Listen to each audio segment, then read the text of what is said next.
Hi, it's Jason Goebel, and I'm going to talk to you guys today about church engagement. So a couple of the questions that come up to us when we talk about engagement, probably most of you have heard about employee engagement or other types of engagement. Not very many people have talked actually about church engagement, but it still is a part of engagement, part of when people go to church and what they do at church. One of the key parts of engagement is like actively doing something or actively participating in something. But we've also found out that behavior is also a key part of that engagement.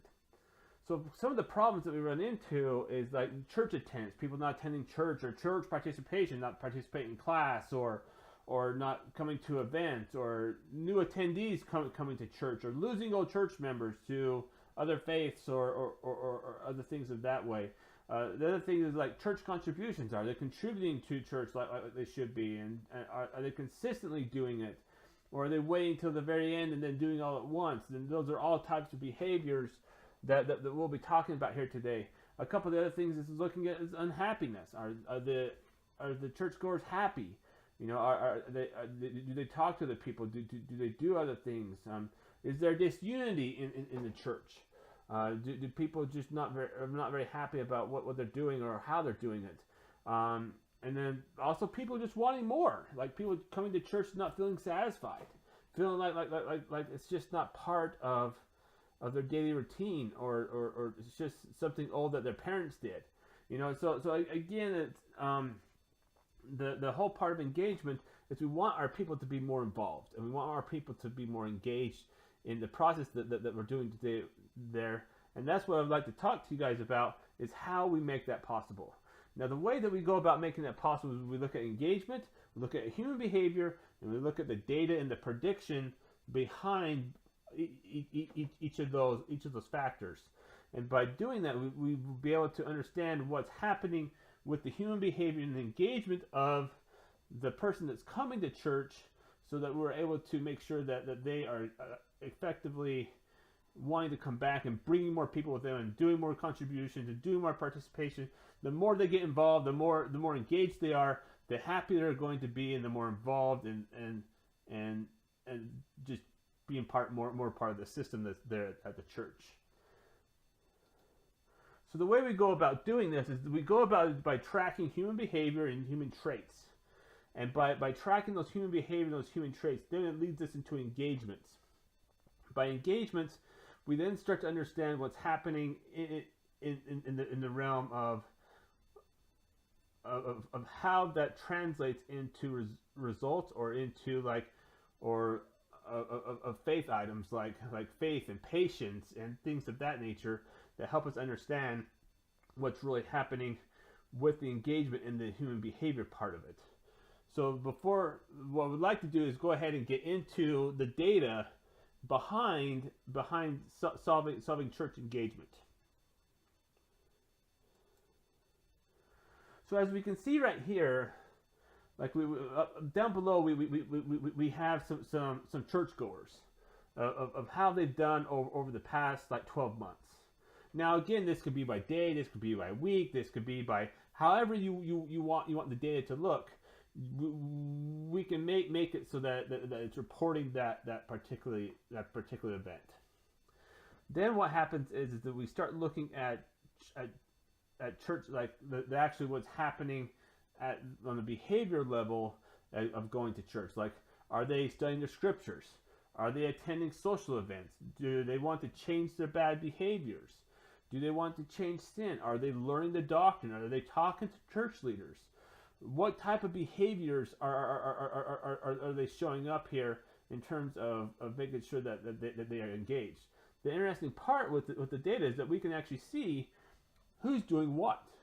So if we look at changing bad behavior, we can see Jane, Jason, and Katie are doing it. But on Jason's, we can see that it goes up and down a lot. Like basically the 6th and 7th month was his peak. And in the 8th month he did fairly well as well, but come to the 9th month he completely dropped off. We kind of want to know why that happened, or what happened during that 8 months that caused it to go down. And that's where we could go into other things like attending social events. Well, we can see Becca's been increasing the whole entire time. She's been doing really well, and she's been doing exceptionally well. This is what we mean by tracking, is that then we can start to see what Becca and Bob are doing with attending scripture study. And sin, as we can see, Jason kind of dropped down because maybe he something was going on in his life that we don't know that caused him to drop down a little bit. And that's maybe something that we just need to look at and kind of understand from a behavior standpoint. But the interesting part is that when people start to change and go through the change process, they start to go through things of engagement. And here we start seeing like different types of engagement. Again, down below we see the same people below, Becca, Bob, Jane, Jason, and Katie. Now we're seeing them attending events, attending meetings, commenting in discussions, interacting with other people, planning events, scriptural discussions, talking to others, welcoming others to church, a whole bunch of other things that they could be doing in terms of how that's happening. We want to again look at, see who's commenting. Well, Becca and Bob are doing the bulk of it, and they're doing really well. Well, maybe we should talk to Jane and Jason about that. How then interacting with others. Jane's interacting with others really well, probably just not in discussions. She might be a little timid in discussions, but she's interacting really well with people. Who's talking to others? Oh, Jason and Katie are talking to others.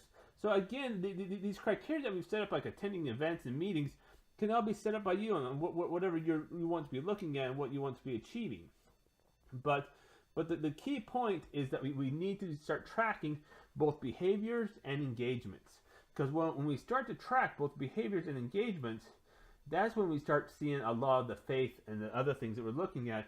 Again, down below we see that the people are listed down below, but we look at faith and gentleness and goodness and happiness and humility and joy and kindness and love and patience and respectful. All the things that we're teaching the people on how to do that. The whole key is that we focus on behaviors and we focus on engagement, and it leads us to the faith and the gentleness and the goodness and the happiness to make sure that they are achieving what they need to be doing. And that's the interesting part about all this data is that we can start to see when this is happening, how this is happening, and what is going on, and how we can make sure our people have joy and humility and happiness. All the types of criteria that we all want our churchgoers to have, but we're just not sure how to teach them or how to show them how to get it. And based off of psychology, we can see how to change behavior, how to change engagement, which would then go and change the types of things that we're trying to teach our people in our sermons and stuff like that, of how to make sure that they are not only working towards these goals, but they are achieving these goals. They are winning these goals. They're having motivation, and they want to continue because they feel like they are winning. And that's really what we're trying to achieve here is making sure that we have our insight and goal. Our insight and goal is to have faith and gentleness and goodness and happiness. But to achieve that, we need to focus on the behaviors and the engagement. And that's what we want to help you with and make sure that you are doing exactly that. So the way that you can get a hold of us to help you do this is you can go to the emails listed there on the screen. And we'd be more than happy to help you with whatever you might be needing. You can also call or text us, and we'll be more than happy there as well. If you go to Amazon.com and search for JRG Consulting, you'll see some of our products there that you can get straight off of Amazon and get started right away. But please do contact us. Please subscribe to our channel and make sure that you're doing that. And if you have any questions, please leave comments in here. Or email us or text us or call us, and we'll be more than happy to help you with whatever you might need. Thank you, and have a wonderful day.